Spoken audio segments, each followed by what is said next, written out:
प्रिय पीयूष गोयल जी, आपको बहुत बहुत नमस्कार।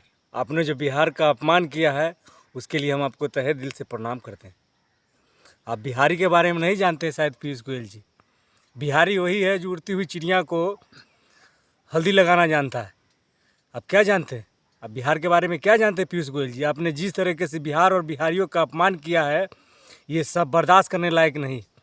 और यही वही बिहार है जिससे के कारण आप सरकार में बने हैं, आप मंत्री बने। आप बिहार के शक्ति नहीं जानते। बिहारियों ने आपको 40 में से 39 सीट दिया था जब आपके यशस्वी प्रधानमंत्री माननीय श्री नरेंद्र मोदी जी जाकर देश में सरकार बनाए थे और देश के प्रधानमंत्री बने थे। और जब आप देश के मंत्री बन गए, जब आपकी पार्टी सरकार में आ गई तो आपके पास इतना गुरूर हो गया कि आपने बिहारियों का अपमान करना है उचित समझा। आपका जो पागलपन है, आपका जो दिवालियापन है, आपका दिवालियापन आपको उतार दिया जाएगा। आप बिहारियों को नहीं जानते हैं। और सभी के सभी कहाँ गए? चिराग पासवान जो चादर ओढ़कर पूरी भरी सभा में अपने आप को शेर की तरह दहाड़ते हैं, उनकी आवाज़ आज चुप हो गई, बोलने को नहीं है।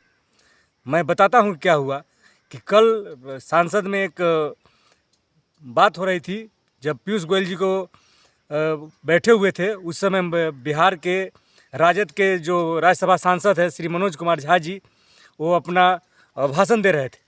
भाषण में जब सांसद चलता है उस समय आप देखते हैं कि पक्ष और विपक्ष कोई भी जनता को गुमराह करने की जाए, कोई भी पार्टी हो, चाहे बीजेपी हो, कांग्रेस हो, राजद हो, कोई भी पार्टी हो, वो कोई भी मुद्दा को आने नहीं देती है और सब एक दूसरे से मिले रहते हैं और हो हल्ला करके सेटिंग करके अपने हल्ला करते हैं। उसके बाद उस सभा को भंग कर दिया जाता है। कोई भी बिल और प्रस्ताव को आने नहीं दिया जाता है जो जनता के हित में होता है, जो लोगों के वेलफेयर के लिए होता है, उसको कोई भी चीज़ को नहीं आने देते।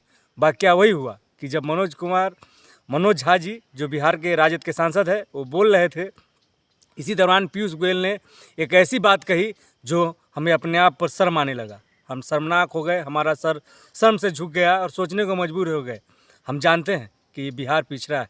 हम जानते हैं कि बिहार के मजदूर और कर्मचारी दूसरे राज्य में काम करने जाते हैं। हम जानते हैं कि बिहार को इस तरह से नहीं है जो अन्य राज्यों की तुलना में बिहार आपसे मुकाबला कर सकता है। लेकिन वही बिहारी है जिसके लिए आपने घोषणा किया था कि जब चुनाव जीतेंगे तो विशेष राज्य का दर्जा देंगे।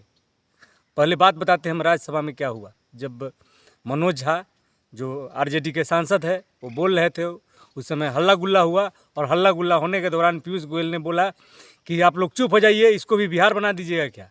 तो इससे क्या, ये बोलने से क्या हुआ? ये बिहारियों का अपमान, हम लोग का अपमान कैसे नहीं हुआ? इस अपमान को बिहारी कभी बर्दाश्त नहीं करेगा। पीयूष गोयल जी, आप जहाँ से आए हैं, आप क्या किए? रेल मंत्री बने तो बिहार को क्या दिए? कुछ नहीं। आपके प्रधानमंत्री जी आए और आईपीएल की तरह लॉटरी लगाकर, जैसे आज आईपीएल चल रहा है, आईपीएल का बोली चल रहा है, प्लेयर की नीलामी हो रही है, उसी प्रकार से उन्होंने बिहार का नीलामी किया था कि 80,000 करोड़ दूँ कि 90,000 करोड़ दूँ कि 100 करोड़ दूँ। कितना हज़ार करोड़ दूँ से समझ में नहीं आ रहा है। और उन्होंने बोली लगाकर लोगों को छलने का काम किया और चले गए। लोगों के खाते पर 15 लाख जो प्रत्येक व्यक्ति के खाते पर आने का वादा किया, उसको जुमलेबाजी करके वो निकल गए।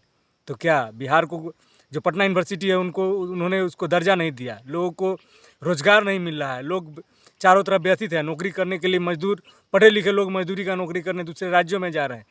बिहार को आप इसी के लिए आपको चुना गया था कि आप एक तो चुनिए। कम से कम आपने बिहार के लिए कुछ नहीं किया तो बिहार के युवाओं को इस प्रकार से ठगने का और अपमानित करने का काम नहीं कीजिए। ये बिहार है। आप जानते हैं बिहार के बारे में, जब हम सरकार बना सकते हैं तो सरकार गिरा भी सकते हैं।